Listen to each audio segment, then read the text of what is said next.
Hello दोस्तों, तो हम कर रहे हैं बेसिक्स ऑफ इलेक्ट्रिसिटी। तो ये थर्ड पार्ट है वीडियो का। तो अगर फर्स्ट पार्ट से देखेंगे तो ज्यादा बेटर होगा, तो ऊपर लिंक दे रहा हूं, प्लीज फर्स्ट पार्ट से जरूर देखना ताकि आपको ज्यादा अच्छा समझ आ सके। अगर आपने फर्स्ट और सेकंड देख लिया तो ये थर्ड पार्ट समझने में बड़ी आसानी होगी।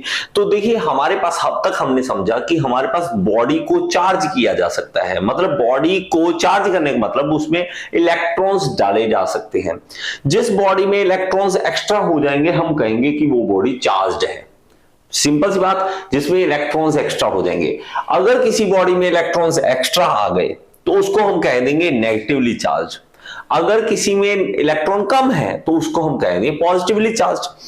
तो हमारे पास दो बॉडीज हैं और इसमें हमारे पास नेगेटिव चार्ज एक्स्ट्रा है, इसमें नेगेटिव चार्ज कम है, तो ये पॉजिटिव चार्ज हो गया और ये नेगेटिवली चार्ज बॉडी होगी। लेकिन अगर हम इन दोनों को अगर एक कंडक्टर के थ्रू जोड़ा जाए, कंडक्टर क्या है, जो अपने में से पास करने दे इलेक्ट्रॉन को। अब लकड़ी की बात करें, लकड़ी थोड़ा ना पास करने देती इलेक्ट्रॉन्स को, तो वो कंडक्टर नहीं है, वो एज ए इंसुलेटर होगा। ये हम एक कंडक्टर जोड़े, एक तार लगा दिया, ये वायर होती है ना, तार लगा दी हमने, और इसमें एक इंडिकेटर दे दिया कि यहां से अगर इलेक्ट्रॉन निकलेंगे तो ये इंडिकेट करेगा कि हाँ इलेक्ट्रॉन निकल रहे हैं। ठीक है, तो इसमें हम ऑन करते हैं। तो एक यार सिंपल सी बात बताऊं, नेचर का बड़ा मस्त सा रूल है। मस्त सा रूल ये है कि हमें हर चीज को बराबर रखना। अगर इसके पास इलेक्ट्रॉन ज्यादा है और इसके पास इलेक्ट्रॉन कम है, अगर इन दोनों को जोड़ोगे तो नेचर ये कहती है ज्यादा इलेक्ट्रॉन है, चुपचाप उसको दे दे उसको देने पड़ेंगे तुझे। ये नेचर बराबर रखना चाहती है। नेचर इसी तरह करती है, और नेचर कभी ऐसा नहीं करेगी कि एक के पास बहुत ज्यादा चीज है, एक के पास बहुत कम है। तो ये बराबर रखना चाहती है, इसलिए ये ऐसा करता है। लेकिन ये अगर हम दुनिया की बात करें तो पैसे में ऐसा नहीं चलता ना। पैसे में ये होता है कि जिसके पास पैसे ज्यादा हैं तो उसके पास पैसे और आएंगे, तो है ना, और जिसके पास नहीं है बेचारे के पास, उसके पास वो छीने जाते हैं। लेकिन नेचर चाहती है नहीं, नेचर कहती है इसको जोड़ो। होगा क्या कि इलेक्ट्रॉन यहां से भाग के इधर जाना स्टार्ट हो जाएंगे, और यहां पे हमें हल्का सा एक वन पॉइंट दिखेगा कि हाँ कुछ इलेक्ट्रॉन यहां से जा रहे हैं। लेकिन हम क्या करते हैं, इन बीच में हम एक बल्ब लगा देते हैं। जब इलेक्ट्रॉन फ्लो करेंगे तो ये देखिए बल्ब ग्लो हो गया। लेकिन जैसे ही ये इलेक्ट्रॉन बराबर हो जाएंगे तो बल्ब गया, बस बंद। अब क्या हो गया, इलेक्ट्रॉन फ्लो तब तक होंगे जब तक दोनों में बराबर नहीं हो जाते। बस जब बराबर हुए इलेक्ट्रॉन भागने बंद। मतलब क्या है, हमारी जो हम कहते हैं कि बैटरी डिस्चार्ज हो गई। डिस्चार्ज होने का बस इतना सा मकसद मतलब होता है। डिस्चार्ज होने का इतना सा मतलब होता है कि भाई साहब हमने इलेक्ट्रॉन बराबर कर दिए दोनों साइड से।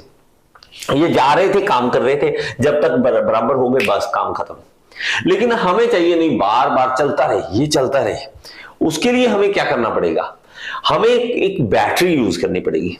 तो बैटरी में होता क्या है, उसमें हम देखो, मैं अंदर से खोल के इसको दिखाता हूं कैसा है।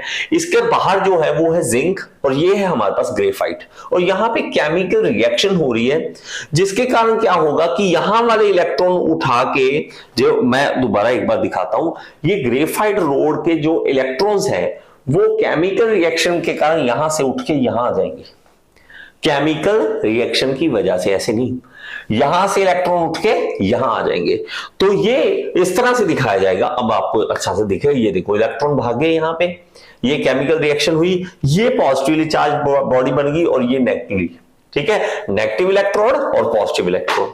अगर हम अब जैसे दो बॉडी को उस तरह से जोड़ा था ना वायर से, अब इनको वायर से जोड़ते नेगेटिव और पॉजिटिव को, जैसे उसमें इलेक्ट्रॉन फ्लो किए थे तो इसी तरह इसमें भी करेंगे।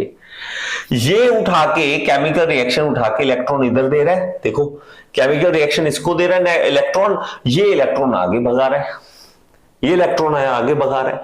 तो ये इलेक्ट्रॉन का फ्लो समझो, खेल समझो, और जितना ज्यादा फ्लो हम करते जाएंगे इलेक्ट्रॉन्स का, उतने ज्यादा केमिकल रिएक्शन से और ज्यादा नेगेटिव चार्ज हमारे पास आता रहेगा।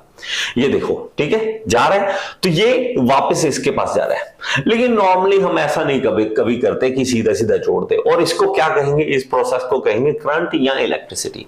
लेकिन सीधा हम कभी तार को ऐसे नहीं मत जोड़ते, पॉजिटिव और नेगेटिव को सीधा नहीं जोड़ते, हम बीच में एक बल्ब लगा देते हैं। ठीक है, बल्ब लगा दो, फैन लगा दो, जो भी लगाना लगा दो, कोई प्रॉब्लम नहीं है।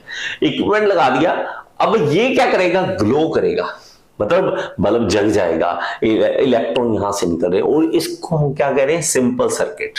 ये क्या हो गया, सिंपल सर्किट हमारे पास आ गया। आई होप कि ये चीज आपको समझ आ रही है, ठीक है। तो ये जितना ज्यादा इस तरह से फ्लो होता रहेगा तो ये मेन काम क्या है, ये है केमिकल रिएक्शन।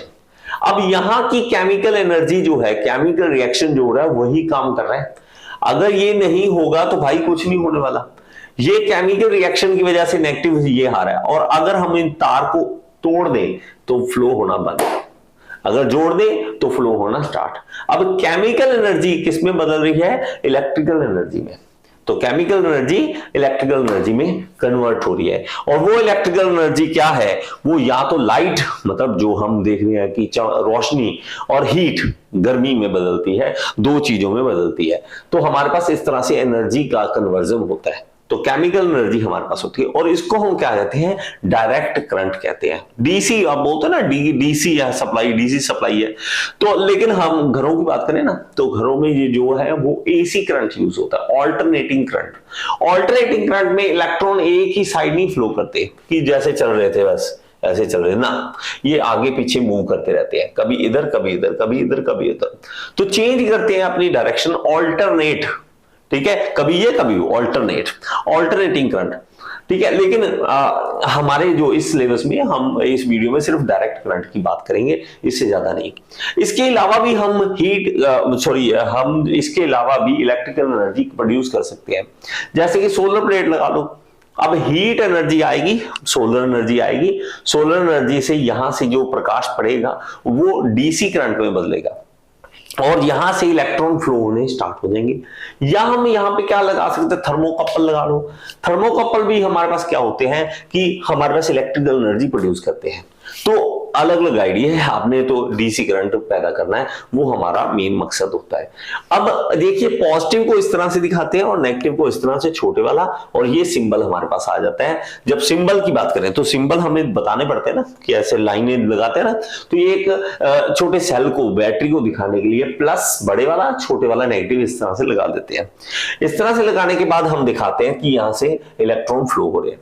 अब हमें ये लगता है कई बार कि यार ये जो बल्ब है वो कहीं इलेक्ट्रॉन खा तो नहीं रहा, जैसे ये खा रहा है, तो इलेक्ट्रॉन ये खा तो नहीं रहा, कहीं ये खाई जा रहा है इलेक्ट्रॉन। तो ऐसा नहीं होता मेरे भाई, ऐसा नहीं होता, ठीक है, कि वो खा रहा है, ऐसा मत समझना कभी। ये कुछ इस तरह से, अगर मान लीजिए एक पाइप में पानी डाल दे पूरा, और 1 कप पानी यहां से एक्स्ट्रा डाले, 1 कप पानी इधर से भी बाहर निकल जाएगा, क्योंकि वो फुल है पहले ही। इसी तरह ये होता है, जितने इलेक्ट्रॉन यहां खाएगा उतने इलेक्ट्रॉन बाहर फेंकेगा। ये कभी ऐसे नहीं होता खा गया, अंदर नहीं रखता आपने, ये तो उसकी एनर्जी को यूज करता है, ठीक है, एनर्जी को यूज करता है। ये नहीं है कि आप ये कहोगे कि खा गया वो, ठीक है। तो हम उसके, जैसे यार काम पे जाते हैं, कोई एम्प्लॉई या कोई भी काम पे जाता है, तो वो अपने काम जाएगा काम पे, अपना एनर्जी देगा और वापस आ जाएगा।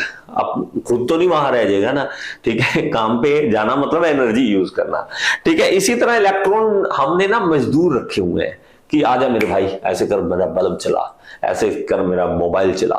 बेचारे इलेक्ट्रॉन लगे हुए हैं, यहां एनर्जी लगाते हैं, यहां जाके फिर से एनर्जी चार्ज होके फिर से आ जाते हैं। ये सारी उम्र ऐसे ही करते रहते हैं, ठीक है। वो बेचारे एक तरह ये जीव है जिनको आप सोचोगे कि उसकी एनर्जी यूज करके ये देख मोबाइल चल रहा है। अभी देख रहे हो ना मुझे, वो लैपटॉप पे, मोबाइल पे, टीवी पे, तो इलेक्ट्रॉन्स का धन्यवाद कर देना कि थैंक यू इलेक्ट्रॉन्स, आप इतना काम कर रहे हो, एनर्जी यूज कर रहे हो, ठीक है। तो ये हमारे पास इस तरह से फ्लो हो रहा है। अगर हम एक पॉइंट ले लें यहां पे x, और दूसरा पॉइंट यहां पे y ले लेंगे, और यहां पे भी एक इंडिकेटर लगाएं, और यहां पे भी हम इंडिकेटर लगाएंगे, तो हमें यह पता चलेगा कि जितने इलेक्ट्रॉन यहां पे फ्लो हो रहे हैं उतने ही इलेक्ट्रॉन यहां पे भी फ्लो हो रहे हैं। इलेक्ट्रॉन कभी भी इधर उधर नहीं होंगे, खाए नहीं जाएंगे, ठीक है। तो इलेक्ट्रॉन उतने ही यहां पे फ्लो हो रहे हैं। तो ये हमें ये समझाता है। अब हम बात करते हैं, तो करंट किसे कहेंगे, इसी ही तो कहेंगे, रेट ऑफ चार्ज फ्लो। कितना चार्ज मतलब वही इलेक्ट्रॉन्स फ्लो हो रहे हैं, कितने फ्लो हो रहे हैं। तो ये डेफिनेशंस, ये सब कुछ समझ आ जाएगा। तो ये इन्होंने बहुत सारे आइडिया लगाए कि क्या डेफिनेशन रखे, कैसे रखें। तो दिमाग में आइडिया आए और इन्होंने एक आइडिया लगाया, क्या करें अब देखते हैं। तो इसके बारे में इन्होंने एक आइडिया लगाया कि हम करंट को आई से लिखेंगे, आई जब भी आएगा तो वो क्या है, करंट। तो आई क्या होगा, चार्ज पर यूनिट टाइम, कितने टाइम में कितना चार्ज फ्लो हो रहा है वहां से। चार्ज, हम ये क्यू क्या है, चार्ज, कितना चार्ज फ्लो हो रहा है। तो यहां से जितना चार्ज फ्लो होगा 1 सेकंड में, तो चार्ज का मतलब क्या है, चार्ज का मतलब क्या है, इलेक्ट्रॉन्स, इलेक्ट्रॉन्स ही ना चार्ज का मतलब। तो ये यहां से मान लीजिए ये एक छोटा सा पंखा है, काउंट करने के लिए कितने इलेक्ट्रॉन यहां से भाग रहे हैं 1 सेकंड में, मान ले 1 सेकंड में, 2 सेकंड में। तो ये जब काउंट करना स्टार्ट होगा, पागल हो गया, इतने इलेक्ट्रॉन, इतने इलेक्ट्रॉन क्या करूं यार, क्या कितने इलेक्ट्रॉन निकल गए, कितने इलेक्ट्रॉन निकल गए, पागल हो गया, काउंट नहीं कर पाया, इतना ज्यादा है। क्योंकि इलेक्ट्रॉन्स बहुत ही छोटी चीज है, बहुत ही छोटी चीज। ये इलेक्ट्रॉन को काउंट करना इज लाइक कि आप मान लीजिए कि चीनी लेने गए और वहां पे आपको ये बोला गया कि किलो के हिसाब से नहीं मिलेगी, दाने के हिसाब से मिलेगी। आपको कितने दाने चाहिए चीनी के, छोटे छोटे दाने उठा के अगर आपको बोला जाए कि ये दाने उठा लो इसमें से, आप, उन्होंने कहा कि 2000 दाने यहां से उठा लो, तो भाई ऐसा नहीं हो सकता, मुश्किल है ऐसे उठा उठा के इसको रखना। इसी तरह इलेक्ट्रॉन्स है, बहुत ही ज्यादा छोटे हैं। तो हम क्या करते हैं, ग्रुप ऑफ इलेक्ट्रॉन्स को हम मानते हैं 1 कूलम। कूलम कितना है, 1 कूलम जो चार्ज होता है वो हमारे पास 6.25 गुना 10 की पावर 18 इलेक्ट्रॉन्स, इतने यार 10 की पावर 18, पता नहीं इकाई, दहाई, सैकड़ा, हजार, 10,000, लाख, करोड़, ये पता नहीं, मुझे भी नहीं पता आप सोचना। तो 10 की पावर 18 इतने इलेक्ट्रॉन, एक के पीछे 18 जीरो लगा दो, करो काउंट कितना हो गया। इतने इलेक्ट्रॉन अगर हो उसको हम 1 कूलम बोलेंगे। कूलम, और मैं कभी कभी सोचता हूं, देखो यार हम जैसे ना टीचर बहुत छोटे हैं, अपने आप को फील करते हैं जब ये देखते हैं यार कैसे काउंट किया हुआ है भाई ने, ऐसे कैसे कह दिया 6.25 गुना 10 की पावर 18, रैंडम थोड़ा ना है। बहुत सारे एक्सपेरिमेंट्स करने के बाद, बहुत ज्यादा दिमाग लगाने के बाद उन्होंने बताया होगा। हम जैसे कोई फील होता है यार कभी जिंदगी में ऐसा कभी कुछ कर पाएंगे कि अलग हो जो दुनिया से, तो काउंट कैसे कर लिया होगा, ऐसा थोड़ा ना कितने इलेक्ट्रॉन गुण 1 2 3 ना कैसे कैसे होगा। ठीक है, आप में से किसी को पता हो कि कैसा एक्सपेरिमेंट है, एक बार कमेंट बॉक्स में जरूर बताना। तो ये कैसे एक्सपेरिमेंट किया होगा कि 10 की पावर 18 इलेक्ट्रॉन है इसमें, ठीक है, और 6.25 गुना 10 की पावर 18 इलेक्ट्रॉन। ठीक है, जब तक आपको ना हैरानी नहीं होती ना बेटा, जब तक आपको हैरानी नहीं होती, मतलब आप पढ़ नहीं रहे हैं, आप सिर्फ एक टाइम पास कर रहे हैं, आपको हैरानी होनी चाहिए ऐसा भी है इतने इलेक्ट्रॉन्स। तो एक कूलम को हम क्या कहेंगे, 6.25 गुना 10 की पावर 18 इलेक्ट्रॉन्स। अब हमारा दिमाग चल गया, अच्छा इलेक्ट्रॉन छोड़ो, हम कूलम में बात करेंगे। तो ये एक इतने बड़े इलेक्ट्रॉन्स को हमारे पास कंबाइन करें तो एक कूलम है। तो यहां अब कूलम को दिखाने के लिए ना इतने सारे को एक शक्ल दे दी, एक शक्ल दे दी, ये रहा एक कीड़े की तरह शक्ल दे दी कि एक कूलम जा रहा है यहाँ पे, एक कूलम चार्ज यहां से जा रहा है। तो ये एक कूलम चार्ज ये देखे जा रहा है।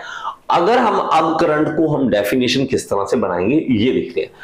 हमारे पास क्या था, charge per unit time, coulomb per second. ठीक है, कूलम पर सेकंड मतलब एक कूलम, हम इलेक्ट्रॉन्स की बातें छोड़ दें तो हम कूलम में आ जाएंगे। अब अगर हमारे पास यहां पे देखिए 5 कूलम भागे ना, वो भागे थे यहां से, 5 कूलम 2 सेकंड में पास कर जाए, 5 कूलम चार्ज यहां से 2 सेकंड से पार कर जाए। ठीक है, भाग गए थे वो, दिखे नहीं जल्दी जल्दी, आप वीडियो पीछे करके देख लेना। यहां से भागे अगर 5 कूलम और 2 सेकंड में भागे तो डिवाइड करके कितना, 2.5, तो 2.5 एम्पियर करंट है इसमें, 2.5 एम्पियर करंट है इसमें। बात थोड़ी समझ आई, 2.5 एम्पियर करंट का मतलब क्या है, 2 ampere, 4 ampere, 5 ampere, 6 ampere current का मतलब क्या होता है, ये मतलब होता है कि एक इतने कूलम चार्ज कितने सेकंड में निकल रहे हैं यहां से। जितने ज्यादा कूलम निकलते रहेंगे उतनी ज्यादा करंट की वैल्यू उसकी बढ़ती जाएगी, मतलब एम्पियर की वैल्यू बढ़ती जाएगी। तो अब तो आपको समझ आ गया होगा, ये पहली वीडियो से बता रहे हैं, लटका हुआ बेचारा, पहली वीडियो से देख लेना एक बार, ये लटका हुआ बेचारा। तो अब समझ आ गया इसको करंट क्यों नहीं लग रहा, क्यों, क्योंकि इलेक्ट्रॉन यहां से फ्लो हो रहे हैं, यहां से फ्लो हो रहे हैं, इसके बीच में से फ्लो नहीं हो रहे हैं, ये सर्किट का हिस्सा नहीं है। इलेक्ट्रॉन सिर्फ इधर से जा रहे हैं, इलेक्ट्रॉन इधर से जा रहे हैं। लेकिन अगर तार टूट जाए तो बात कुछ अलग है।